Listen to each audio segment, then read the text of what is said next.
ရိန်ကိုပန်းထိုးနည်းလေးဖြစ်ပါတယ်ရှင်ရိန်ကိုပန်းထိုးနည်းလေးကိုအပိုင်းလေးတွေခွဲပြီးတော့ခြေကပညာရဏတင်ပြီးတော့မှဖြစ်လို့မှန်တကယ်လိုက်လို့မဲ့လူများသာအဓိကဝင်ရောက်ကြည့်ရှုပေးသွားကြပါနော်တက်ပြီးသားတည်ပြီးသားလူတွေကတော့ပန်းထိုးနည်းလေးကိုမကြည့်ဘဲနဲ့ကြော်ရလို့ရပါတယ်အဲ့တော့တဆင်ချင်းအပိုင်းလေးတွေခွဲပြီးတော့တင်ပြပေးသွားမှာဖြစ်ပါတယ်နော်ဆုံးပုံဆွဲတာလေးကနေစပြီးတော့ပြောပြပေးပါမယ် brain ကိုပန်းကိုပုံဆွဲမယ်ဆိုလို့ရှိရင်သူကကြတော့လေအပေါ်ကိုတက်သွားတဲ့ပုံစံလေးလိုမျိုးနော်ပုံဖက်ကိုဆိုတော့ကိုကအရင်ဆုံးကိုထိုးမဲ့ခွေဆိုင်ရဲ့ဥစ္စာကို frame ကိုရင်ချမယ်ပေါ့နော် evo set ကိုပေါ့ဒီပိတ်စပေါ့တခါလေးတက်မဆွနိုင်ရဲ့မဆွရဲသေးပေါ့နော်အဲ့ဒါမှအပေါ်ကလည်းဟိုပိတ်စယူရင်တော့ပုံမှန်ယူတဲ့ site တဲ့ပုံကြီးယူရမယ်ပေါ့နော်ဘာကြောင့်လဲဆိုတော့ယောဂအပြင်ထွက်နေတဲ့ပုံစံမျိုးလေး 3D ပုံစံလေးထိုးမှာဆိုတော့ဟိုမှာကိုရဲ့ပိတ်စပတ်ပတ်လေးက3လက်မပတ်လေးလောက်ယူပြီးတော့ပိုကောင်းတယ်ဒီဥမာထိုးမှာက6လက်မခွေဆိုရင်ပိတ်စက6လက်မပတ်လေတော့10လက်မပတ်လေလောက်ယူပြီးပို့ကောင်းတယ်ပေါ့နော်အဲ့ဒါမှနေရရွှေ့ထိုးတာအဆင်ပြေမှာပါသူကဆွဲရတာတော့လွယ်ပါရဲ့ပေါ့နော်ဒီမှာဆိုရင်ဒီအပေါ်နဲ့ဒီအောက်နဲ့က1လက်မလောက်ချလာနိုင်မယ်နော်အဲ့မှာပုံမှန်လေးရဒီလိုအရှိလေးလာမယ်ရှင်းမျောလေးအဲ့ဒါမှဒီလိုမျိုးလေးပေါ့နော်အဆောင်လေးတွေဒီလိုအဆောင်လေးတွေ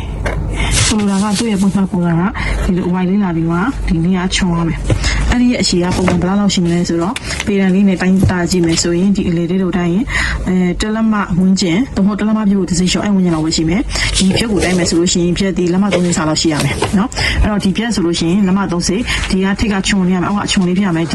ီထိတ်ကနေဒီထိတ်တိုင်းတာဒီတလက်မတော့မဟုတ်တလက်မပြို့တစ်စိရှော့အဲ့ဝန်းကျင်ရွက်ပုံစံလေးတွေကိုကိုမဆွဲဝါပေးရမယ်နော်ဘယ်လိုရွက်လေးပုံစံလေးပေါ့နော်အဆောင်လေးတွေဒီလေးနော်စဉ်းစားဆွဲဝါပေးပါမယ်နော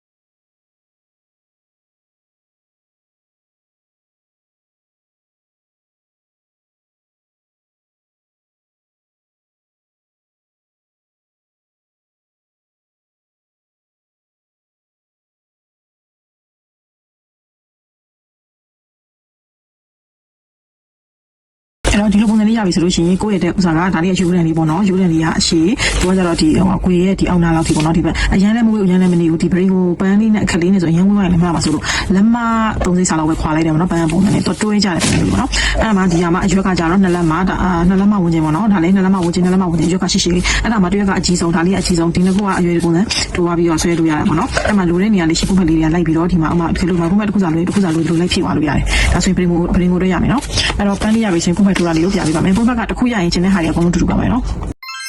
brain ကိုပန်းဖွင့်ဖက်ထိုးနည်းလေးဖြစ်ပါတယ်ရှင်အဲ့တော့ထိုးလာတဲ့ခါကျရင်သူကလေတစ်ခုပြီးတိုင်းတစင်းညစ်သွားပါတော့တကယ်လို့ကိုထိုးတဲ့ဝေးဆိုင်ပုံမူတည်ပြီးတော့ဒီဆိုင်နာတီကိုရအောင်ကိုကအပွင့်အောင်ရှင်းနေမြရှိလေးပေါ့နော်တွဲလောင်းလေးသွားမယ်ပေါ့နော်သွားပြီးတိုင်းတစ်ခုပြီးတိုင်းဒီလိုလေးခုံသွားပြရမယ်တကယ်လို့ထိုးနေတဲ့ကာလမှာဟိုနေရာကြောင့်ဟိုပန်းမညစ်အောင်ဒီဟွာချီတွေမညစ်အောင်မလို့နည်းနည်းပြားလိုက်ရလဲကိစ္စမရှိဘူးပြီးရင်အားလုံးသိပြီဆိုတာနဲ့ကိုကဒီလိုလေးအခုံးလေးဒီဘက်ကို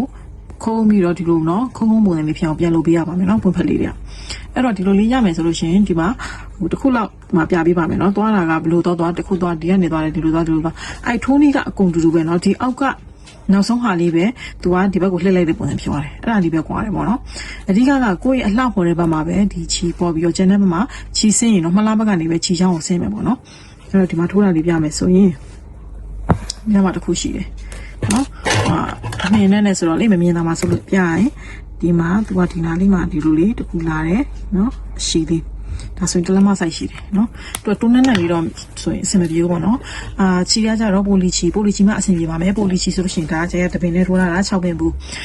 ကိုချီကင်ထိုးအစိုက်ကြီးတယ်တပင်ထက်တစ်ဖက်တို့တစ်ဖက်ရှိပုံစံနဲ့ထိုးလိုက်တာ6ပင်ဘူးပဲထိုးရပါမယ်တကယ်လို့6ပင်ဘူးကိုထိုးရတာအဆင်မပြေဘူးဆိုဘယ်လိုထိုးလဲဆိုချီကင်ထိုးအစိုက်ကြီးတယ်3ပင်ထက်2ပင်3ပင်ထက်လိုက်တော့ဟိုဘက်ဒီဘက်စီက3ပင်ဆိုတော့6ပင်ဘူးပြီးထိုးလို့ရတယ်နော်အဓိက6ပင်ပဲဖြစ်ရပါမယ်နော်6ပင်နဲ့ပို့လို့မရပါဘူးပြီးလို့ရှိရင်အနံပါတ်9နဲ့ဒီလိုလေးထောက်ပြီးတော့ဒီလိုပုံစံလေးပြန်လာပြီးမယ်တစ်ချောင်းနောက်ချောင်းလည်းအခုစိုက်ပါမယ်နော်အဲ့တော့နောက်ချောင်းကိုကြာနောက်ချောင်းတကယ်လို့ပွင့်ဖက်ညှိနိုင်တယ်ဆိုရင်ဒါလေးခဏလှန်ထားပြီးပေါ့နော်တစ်ခုနဲ့တစ်ခုကအကွာဝေးကဟိုဘက်ဒီဘက်ကဖြက်လေးနည်းနည်းဆင်ရမယ်နော်ဒီမှာဒီလိုလေးထိုးလိုက်ထိုးလိုက်ရင်ဒီကောင်လေးကိုဒီဘက်ကနေရင်လာမယ်ဆွတ်လိုက်တယ်ပေါ့နော်တစ်ချောင်းဆွတ်ပြီးတော့အခုနဲ့လည်းပြန်ထိုးချ မညှိအောင်လို့ဒီနှစ်ချောင်းလုံးအတွင်းကိုပြန်ဝင်ထားပါနော်ပြီးရင်ဘေးဘက်ကိုကက်ရက်ကိုပြန်ပြီးတော့ထိုးရဆိုလို့ရှိရင်ဒီကနေနောက်တစ်ချောင်းကိုထပ်ဆွပြီးတော့ဒီအောက်တိတဲ့မှာဒီနားနဲ့တစုတစည်းနဲ့စုရမယ်ပေါ့နော်အဲ့တော့ဒီမှာဆိုလို့ရှိရင်တော့ဒီလိုလေးရလာပါမယ်ပြီးရင်လာတက်ပုံကကြတော့ဒီကနေဒီဘက်ပြီးအပေါ်ကနေကက်ရက်လေးပေါ့နော်ကက်ရက်လေးလာပြီးတက်ပြီးတော့လို့ရှိရင်ဒီလိုတစ်ဖက်တစ်ချက်စီပြီးဟိုအကိုထုံးဝင်ပြီးတော့ပါမယ်နော်အဲ့တော့ဒီမှာဝင်တဲ့ခါကျလို့ရှိရင်အဲ့လိုတစ်လှည့်စီပုံစံမျိုးသွားပါမယ်နော်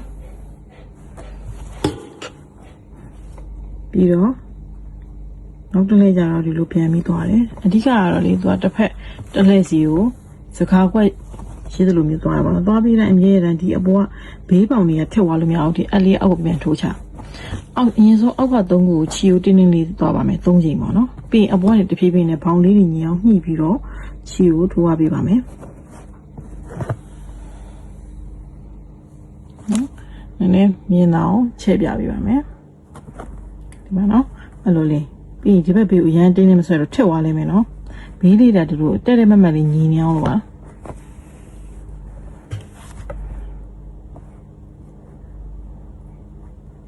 အဲ့လိုလေး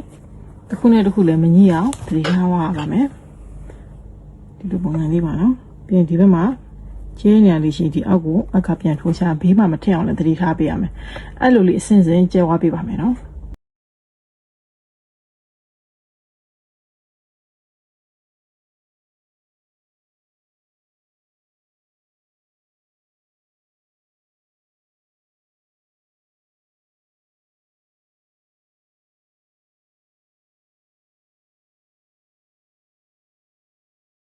အားလုံးမိတဖြည်းနဲ့ဒီပေါ်ရောက်လာပြီပေါ့နော်အဲ့မှာကိုယ့်ရဲ့ဒုစာလေးတွေကလေလုံးဝချစ်ပြီးတော့ဒီတစ်ခုပြီးတိုင်းအလေးနဲ့အောက်ကိုတွန်းချပြီးအဲ့ဒါမှဒီလိုချစ်စိတ်စိတ်လေးရမယ်ပေါ့ဒီဘေးလေးတွေပေါင်လေးတွေထစ်မနေပဲနဲ့ညီနေရမယ်ပြီးပါပြီဆိုလို့ရှိရင်ဒီလိုအောက်ကို